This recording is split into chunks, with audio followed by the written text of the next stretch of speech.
তিনি বলেছেন আখিরুজ জামানে পৃথিবী দুটো ভাগ হয়ে যাবে, এক ভাগ মুসলিমদের, আরেক ভাগ হচ্ছে অমুসলিমদের। তিনি আরো বলেছেন মুসলিমদের মাঝে ঐক্য থাকবে না। এই পয়েন্টটা খুব ভালো করে খেয়াল করেন, মুসলিমদের মাঝে ঐক্য থাকবে না, তারা বিভিন্ন দলে উপদলে বিভক্ত হয়ে যাবে।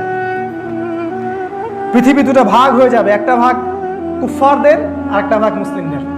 তিনি বলেছেন যখন পৃথিবী এভাবে ভাগ হয়ে যাবে তখন কুফফারদের দ্বারা মুসলিমরা নির্যাতিত হবে। তারা তোমাদেরকে এমনভাবে আক্রমণ করবে যেমন করে অনেকগুলা ক্ষুধার্ত মানুষ একটা দস্তরখানার মধ্যে গোগ্রসে খাবার খেতে থাকে। হাউমাউ করে মানুষ যখন খাবার খায় ঠিক এরকম করে তারা তোমাদের রক্তপাত ঘটাবে মুসলিমদের।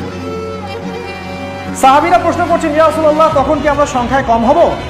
তিনি বলছেন না, তোমরা সংখ্যায় কম হবে না, বরং তোমরা হবে আবর্জনার মতো। তিনি আবর্জনা শব্দটা ইউজ করেছেন, আমাকে ক্ষমা করবে, এই কথাটা আমি বলিনি। তিনি বলেছেন, আপনার নবী বলেছেন আমরা হব আবর্জনার মতো, তোমরা গরুর রশি ধরে ব্যস্ত থাকবে এবং আল্লাহর পথের কষ্ট, শ্রম, জিহাদ, দাওয়াত ছেড়ে দিবে, এজন্য তোমাদের এই অবস্থা হবে। কিন্তু এই অবস্থা দীর্ঘস্থায়ী হবে না, এটাই সুখবর। এই অবস্থা দীর্ঘস্থায়ী হবে না। যখন জুলুমের জয় জয়কার থাকবে ঠিক তখনই আরবে নেতৃত্ব নিয়ে একটা টোনদোল সৃষ্টি হবে। এটা ভালো করে বোঝার চেষ্টা, এই অংশটাকে ভালো করে বোঝার চেষ্টা করেন। আরবে নেতৃত্বের একটা টোনদোল হবে, নেতৃত্ব নিয়ে একটা ঝগড়া হবে আরবের মধ্যে, এটা হতে যাচ্ছে সামনে। রাসূল সাল্লাল্লাহু আলাইহি ওয়াসাল্লাম বলেছেন যখন এই নেতৃত্বে ঝগড়া হবে মানুষ সত্যিকারের নেতা খুঁজে পাবে না, আমির খুঁজে পাবে না। ঠিক তখনই মদিনা থেকে একজন মানুষ মক্কায় আসবেন, মদিনা থেকে একজন মানুষ মক্কায় আসবেন, তার নাম হবে আমার নামে, তার পিতার নাম হবে আমার পিতার নামে, তার মায়ের নাম হবে আমার মায়ের নামে। সে হবে আমার ফাতিমা রাদিয়াল্লাহু আনহার বংশের একজন মানুষ। তার নাম হবে মুহাম্মদ, তার বাবার নাম হবে আব্দুল্লাহ, তার মায়েরও নাম হবে আমিনা। তিনি মদিনা থেকে মক্কায় আসবেন। কি জন্য আসবেন? তিনি নেতৃত্ব চাবেন না, নেতৃত্ব অ্যাভয়েড করতে চাবেন, এই ভয়ে পালিয়ে আসবেন।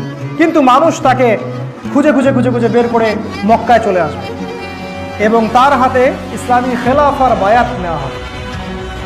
এটা কোনো রাজতন্ত্রের বায়াত হবে না, ইসলামী খেলাফার বায়াত হবে। আর অফকোর্স তখন ইউনাইটেড নেশনস বলে কিছু থাকবে না, তখন এইসব ডলার এবং কাগজের টাকা বলে কিছু থাকবে না।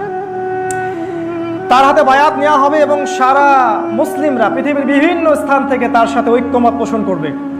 এবং রাসূল সাল্লাল্লাহু আলাইহি ওয়াসাল্লাম বলেছেন তাকে সিরিয়া থেকে একটা বাহিনী এসে আক্রমণ করতে চাবে, আর আল্লাহ রাব্বুল আলামিন সিরিয়ার ওই বাহিনীটাকে মক্কা এবং মদিনার মাঝখানে বাইদা নামে একটা জায়গা আছে, এই জায়গার মধ্যে ধসিয়ে দিবেন।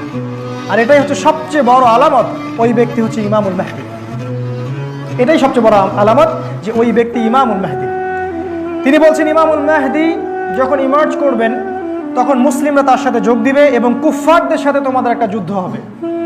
এই যুদ্ধে 80টা পতাকা, 80টা দেশ একত্রিত হয়ে মুসলিমদের বিরুদ্ধে যুদ্ধ করবে। আপনি কি চিন্তা করছেন? সামনে এগুলো হতে যাচ্ছে। 80টা ফ্ল্যাগের কথা তিনি বলেছেন রাসূল সাল্লাল্লাহু আলাইহি ওয়াসাল্লাম, তারা একত্রিত হয়ে তোমাদের এগেইনস্টে যুদ্ধ করবে। এই যুদ্ধে মুসলিমরা 3টা ভাগ হয়ে যাবে, একটা ভাগ যুদ্ধের মাঠেই শহীদ হয়ে যাবে, আরেকটা ভাগ যুদ্ধের মাঠ থেকে পালিয়ে যাবে।